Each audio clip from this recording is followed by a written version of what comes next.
السلام علیکم ورحمۃ اللہ وبرکاتہ۔ آج ہماری پہلی کلاس انشاءاللہ اللہ کے فضل و کرم سے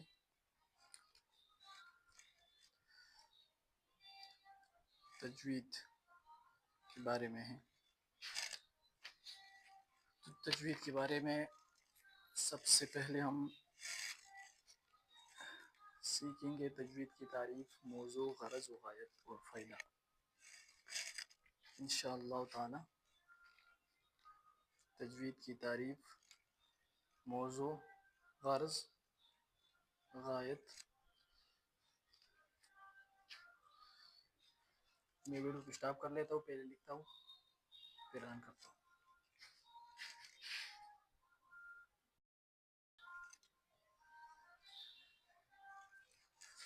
بسم اللہ الرحمن الرحیم۔ ہم نے سب سے پہلے تجوید کی تعریف لکھ لیا۔ سب سے پہلے اس کو اپنے کاپی میں لکھ لو، اپنے ساتھ محفوظ کر لو اور پھر اچھے طریقے سے یاد کر لو۔ بسم اللہ الرحمن الرحیم۔ تجوید کی تعریف۔ تجوید کے لغوی معنی ہے عمدہ کرنا، اچھا کرنا۔ یہ تجوید کے لغوی معنی ہو گیا۔ کون سے معنی ہے؟ لغوی معنی۔ لغوی معنی تجوید کا کیا ہے؟ کہ عمدہ کرنا، اچھا کرنا۔ اس کا مطلب یہ ہے کہ ہم قرآن مجید کے حروف کو عمدہ ادا کریں اور اچھے سے اچھے ادا کریں، ٹھیک ہے۔ مجودین کی اصطلاح میں تجوید کا کیا معنی ہے، تجوید کا کیا تعریف ہے؟ تو مجودین فرماتے ہیں کہ ہر حرف کو اس کے مخرج سے بغیر کسی تکلف کے جمیع صفات کے ساتھ ادا کرنا۔ کیا کہتے ہیں؟ ہر حرف کو اس کے مخرج سے بغیر کسی تکلف کے جمیع صفات کے ساتھ ادا کرنا ہے۔ تو ہر مخرج پر یہ کیسے ہوگا؟ ہر مخرج پر جب ہم اتنا محنت کر لیں گے کہ اس محنت کی وجہ سے ہمارا جو تکلف ہے وہ ختم ہو جائے۔ ہر پر ہم اتنا محنت کریں، اس کا ایک طریقہ ہے، میں بتا دوں گا انشاءاللہ تعالی۔ اسی طریقے سے سب حروف جو ہے وہ اچھے طریقے سے یاد ہو جائے گا اور انشاءاللہ بغیر تکلف کی وہ ادائیگی ہو جائے گی، ٹھیک ہے۔ تو یہ تعریف جو ہے لغوی اور اصطلاحی، ان کو اپنے کاپی میں اتاریں اور اس کے بعد میں اس کا موضوع لکھتا ہوں۔ ہمارے پاس بورڈ جو ہے وہ چھوٹا ہے تو میں ایک ایک لکھ کر پھر ویڈیو کو سٹاپ کر کے پھر تو یہ میں نے لکھ لیا تجوید کا موضوع، غرض اور فائدہ۔ تجوید کا موضوع کیا ہے؟ تجوید کا موضوع جو ہے حروف تہجی ہے۔ ہم حروف تہجی ہے، اس سے ہمارا غرض ہے اور اس ہمارا موضوع ہے، اس سے ہم بات کریں گے اور اس کو ہم لے کے چلیں گے۔ دوسری بات یہ ہے کہ غرض ہمارا کیا ہے اس تجوید سے؟ تو ہمارا غرض یہ ہے کہ تصحیح حروف، کہ ہمارا حروف جو ہے وہ صحیح ہو جائے، ٹھیک ہے۔